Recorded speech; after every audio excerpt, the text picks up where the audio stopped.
तो आपकी पार्टी में कौन-सी ऐसी कमी रह गई जो यहाँ की जनता आप पर विश्वास नहीं कर पा रही है कि आपका एक भी विधायक यहाँ पे कैंडिडेट नहीं चुना जा रहा है? देखिए, चुनाव है, एक-एक विधानसभा में 3 लाख से ऊपर वोटर होते हैं। वोटर में जनता को जो है गुमराह करवा दिया जाता है। किशनगंज जिला 70% अल्पसंख्यक समुदाय से में है। हमारे अल्पसंख्यक भाई को मैं विकास के मुद्दे पर वोट माँगता हूँ और हमारे कुछ जो है विपक्षी जो है, उसको गुमराह कर दिया। आज हम मौजूद हैं बीजेपी के जिला अध्यक्ष यानी किशनगंज जिला का अध्यक्ष जनाब गोपाल मोहन सिंह के पास। हम उनसे कुछ सियासी सवाल और जवाब करेंगे और इस वीडियो के माध्यम से आने वाले विधानसभा इलेक्शन को लेकर कुछ अहम मालूमात आप तक पहुंचाने की कोशिश करेंगे। सबसे पहले पंचायत समाचार में आपका इस्तकबाल। पंचायत समाचार में आए हुए पत्रकार बंधुओं को मैं नमस्कार करता हूँ। मैं गोपाल मोहन सिंह, भाजपा जिला अध्यक्ष किशनगंज। आप बीजेपी में कितने सालों से कार्यकर्ता के तौर पर काम करते हुए आ रहे हैं? मैं वर्ष 1995 में पार्टी की प्राथमिक सदस्यता की और 2000 वर्ष 2000 से संगठन के विभिन्न दायित्वों में रहते हुए अब तक यहाँ पर आया हूँ। वैसे तो मैं अपनी संगठनात्मक यात्रा 2001 पंचायत अध्यक्ष लक्ष्मीपुर से मैंने शुरू की थी। 2010 में मैंने जिलाध्यक्ष बना, फिर प्रदेश व्यवसाय मंच में उपाध्यक्ष के रूप में मैंने काम किया। विभिन्न विधानसभा चुनाव में विधानसभा प्रभारी के रूप में अपना योगदान दिया। पार्टी ने पुनः इस सत्र में 2025 से 27 जो सत्र है, इसमें हम पर विश्वास जताया है और मैं आशा करता हूँ आपके चैनल के माध्यम से पूरे किशनगंज बिहार वासियों को मैं संदेश देना चाहता हूँ। पार्टी ने मुझ पर जो आस्था और विश्वास जताया है और मैं उनकी विश्वास को खड़ा रखते हुए सरकार की जो उपलब्धि है, संगठन का जो अपना काम है, उस पर पूरा अपना दायित्व को निभाने का प्रयास करूँगा।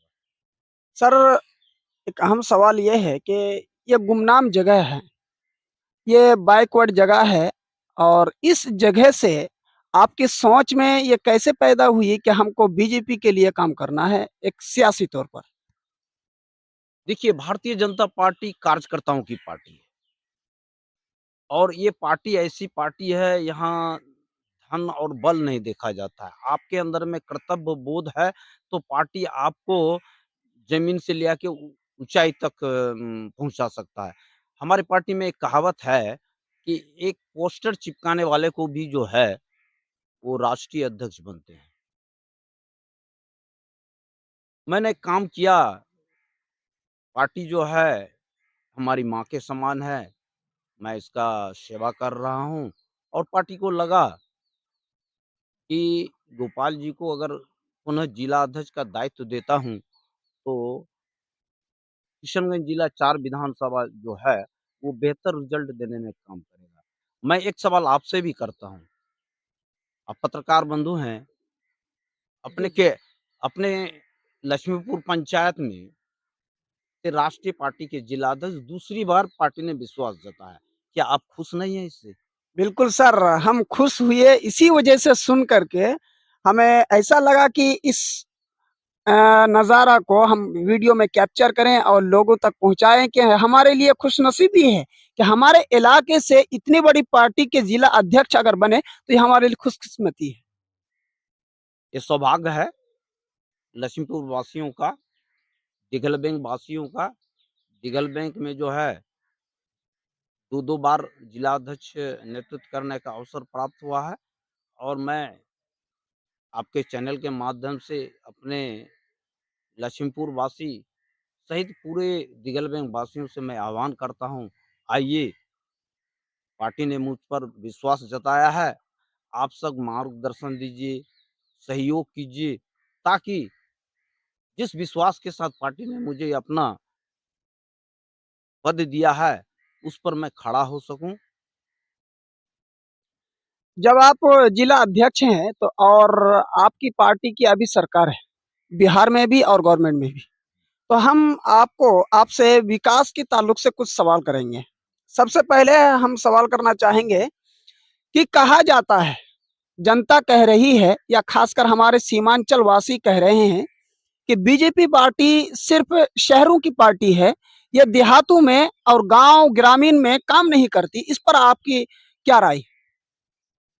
कि आप पत्रकार हैं, लोगों से मिलते हैं, लोगों की बात सुनते हैं। अच्छा हुआ कि आपने ये प्रश्न किया। मैं आपको एक उदाहरण बता देता हूँ। अभी सामने में अभी 25 फुट आगे में होगा प्रधानमंत्री सड़क। आप जिस सड़क होते हुए आए हैं, प्रधानमंत्री सड़क से आए हैं और आपको ये विश्वास किया ये साक्षात है कि अभी गलगलिया से अररिया तक जो है रेलवे चल रहा है। कभी कल्पना करते थे हम लोग कि भैंसा गाड़ी नहीं चलता था, आज वहाँ ट्रेन की सीटियाँ चल रही हैं। पूरा आपके सामने में है, देख लीजिए। पार्टी ग्रामीण हो या शहरी क्षेत्र हो, जहाँ चीज़ की ज़रूरी होती है, जहाँ चीज़ जिस चीज़ की माँग होती है, पार्टी उसका पूरा करने में सक्षम है। तो सर आपने बताया कि नहीं, देहातों में भी काम करती है हमारी पार्टी और करते हुए आ रही है और करेगी। लेकिन आपको मैं उदाहरण के तौर पर बताना चाहूँगा कि यहाँ पे लोहागड़ा का पुल तामीर हो रहा है। लोहागड़ा का पुल बन रहा है और तकरीबन करीब-करीब 15 सालों से वो पुल बन रहा है, लेकिन अभी तक मुकम्मल नहीं हो रहा है। इसकी वजह क्या है? मैं आपको स्पष्ट करना चाहूँगा, कभी-कभी कुछ तकनीकी वजह से भी होती है। आपको गलगलिया से लेके नेपाल बॉर्डर होते हुए जो 4 लाइन सड़क जो जाती है, तो वो जो है सीमा होते हुए जा रही है और कहीं-कहीं काम जो अटकता है कुछ तकनीकी, सरकार की ओर से वित्तीय में कोई कमी नहीं है। मैं तो एक संगठन करता हूँ और जैसा कि मुझे जानकारी है, हम लोग भी सरकार से माँग करते हैं, अगर वहाँ नहीं बन रहा है, तो पूरे एक अच्छी आबादी को दिक्कत में है। कुछ तकनियाँ हैं कि वहाँ का मैंने जो सुना है कि वहाँ का लोकेशन जो अंदर में जो है, वहीं पर फिट नहीं बैठता है। र रोड जो है मैपिंग हो गया है, पुल वहीं देना है, तो कुछ थोड़ा-सा दिक्कत होगा ही। मैं आपसे गुज़ारिश करूँगा कि ये मुद्दे को आप अपनी पार्टी तक पहुँचाइए, ऊपर उठाइए। जैसे कि और एक पुल की ज़रूरत है पलसा घाट में। वहाँ पे आप जानते हैं बहुत बड़ी आबादी है, लेकिन अभी तक वहाँ पे एक पुल का निर्माण नहीं हो सका है, जिसमें लोग बहुत ज़्यादा परेशान हैं और अगर कोई बीमार खुदा ना ख़ास्ता रात में हो जाए, तो उसको कितनी तकलीफ़ों का सामना करना पड़ेगा। तो इस मुद्दे को शायद आपको उठाना चाहिए अपनी पार्टी में। जी, जी, जी, जी, जी। अवश्य उठाना चाहिए। वैसे तो हम संगठन करता है और दिल्ली में भी बीजेपी एनडीए की सरकार है, बिहार में भी जो है एनडीए की सरकार है। निश्चित रूप से मैं भी स्वयं देखता हूँ और सरकार को जहाँ जिस चीज़ की ज़रूरी होगी और वहाँ सरकार काम करे। लेकिन एक सवाल मैं आपके चैनल के माध्यम से मैं ये रखना चाहता हूँ, सरकार दिल्ली में भी है, सरकार हमारी बिहार में भी है, एनडीए सरकार है। माननीय नीतीश जी के नेतृत्व में सरकार अच्छी काम कर रही है, जैसा आप भी देख रहे हैं, बिना भेदभाव। केंद्र में मोदी जी की सरकार है, कोई जाति, धर्म भेदभाव नहीं। अगर प्रधानमंत्री आवास दे रही है, उस मापदंड में जिसको चाहिए सबको दे रही है। आज अगर 5 किलो अनाज अगर सरकार मुफ्त में दे रही है, तो किसी धर्म विशेष पर नहीं दे रही है, सब दे गई है। बिहार में एनडीए की सरकार जल नल योजना के तहत सब घर में जल पहुँचा रही है। तो मैं आपको बताना चाहूँगा, बड़ी अफ़सोस के साथ कि विगत 2024 में एनडीए के बैनर तले जनता दल यू प्रत्याशी चुना हुआ, हम दूसरी स्थान पर। दुर्भाग्य ये अपने जिला का है कि हमारे यहाँ एक भी विधायक नहीं है, मात्र एक एमएलसी है, जनप्रतिनिधि कोई कोटा से। जनता को भी ये समझना चाहिए, आप पत्रकार बंधु के माध्यम से अगर आप विकास पुरजोर चाहते हैं, तो कहावत है चलो उधर, हवा बहे इधर। अगर आज हमारा अगर वहाँ विधायक होता, तो उस पर मैं प्रेशर देता। मेरा विधायक नहीं है, इस मायने में कमज़ोर हूँ, लेकिन जनता की आवाज़ जो समस्या है, उनको मैं अपने संगठन के माध्यम से वहाँ तक पहुँचाने का निश्चित काम करूँगा। एक अहम सवाल इस ताल्लुक से आपने कहा है कि यहाँ पे हमारा विधायक नहीं है कोई। तो आपकी पार्टी में कौन-सी ऐसी कमी रह गई जो यहाँ की जनता आप पर विश्वास नहीं कर पा रही है कि आपका एक भी विधायक यहाँ पे कैंडिडेट नहीं चुना जा रहा है? देखिए, चुनाव है, एक-एक विधानसभा में 3 लाख से ऊपर वोटर होते हैं। वोटर में जनता को जो है गुमराह करवा दिया जाता है। किशनगंज जिला 70% अल्पसंख्यक समुदाय से में है। हमारे अल्पसंख्यक भाई को मैं विकास के मुद्दे पर वोट माँगता हूँ और हमारे कुछ जो है विपक्षी जो है, उसको गुमराह कर दिया जाता है कि मोदी आ जाएगा, तो तुमको यहाँ से भगा देगा। आज आप ये कहिए, माननीय अखिलेश रहमान साहब सिरसा बिरादरी से आते हैं। कोई एक भी सिरसावादी कह दे कि सरकार की ओर से कोई दिक्कत है। हाँ, कानून अपना काम करेगी। अगर हमारे भाई अगर गलत करते हैं कानून की नज़र में, तो कानून अपना काम करेगी। तो सर आपकी पार्टी के ही कुछ लोग, जैसे कि मैं एक नाम लूँगा सिर्फ़, जैसे कि जीतन राम मांझी, वो आपके पार्टी के कार्यकर्ता रह चुके हैं। तो उन्होंने जैसे कि शेरशाहबादी के बिरादरी के लिए कहा कि ये बांग्लादेशी है, ये घुसपैठी है, इसको यहाँ से निकाला जाना चाहिए। तो इस तरह के जब बयान आते हैं तभी लोग इस पार्टी पर विश्वास नहीं कर रही है। इस पर आपका क्या बयान है? देखिए, माननीय जीतनराम मांझी जी बिहार के पूर्व मुख्यमंत्री हैं। हम पार्टी के ने हमें है ना नेता हैं।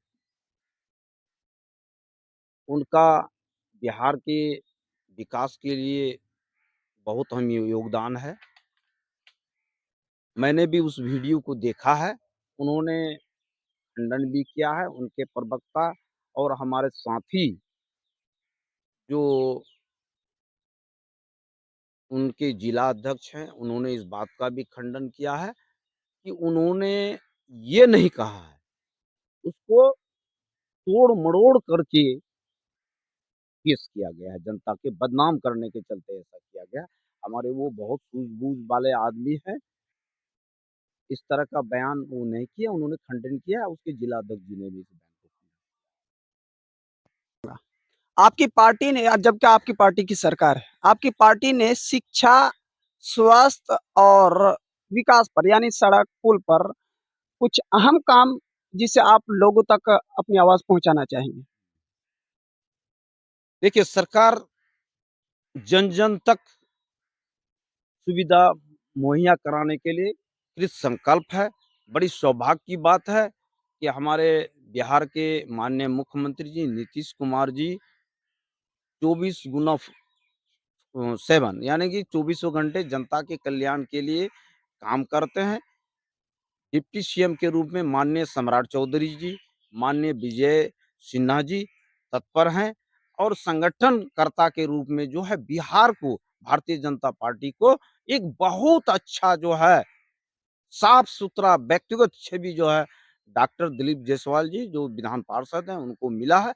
मैं आप पत्रकार बंधु के माध्यम से अपने किशनगंज जिला वासियों को ये संदेश देना चाहता हूँ कि आगामी चुनाव एनडीए लड़ेगी और जिस प्रकार से हम जनता से मिल रहे हैं और बिहार एनडीए की कामों को उन तक पहुँचाने का काम कर रहे हैं, उसको जानकारी ये दिए हैं, उसको मदद भी कर रहे हैं। निश्चित रूप से चारों विधानसभा पर जो है एनडीए जीतेगी। जी, मैं बहादुरगंज क्षेत्र के लिए सवाल करना चाहूँगा कि अलग-अलग पार्टियाँ अपने उम्मीदवार का नाम घोषित कर दिया है। जैसे कि मीम हुआ, जैसे कि राजद हुआ, तो आपकी पार्टी अभी तक बहादुरगंज क्षेत्र से उम्मीदवार घोषित नहीं की है। तो आने वाले इलेक्शन में किसका नाम आने का संभावना है? क्या आप यहाँ से उम्मीदवार बन सकते हैं? देखिए, हमारी राष्ट्रीय पार्टी है, हमारा सोच, हमारी विचारधारा बूथ से लेके सेंट्रल तक है।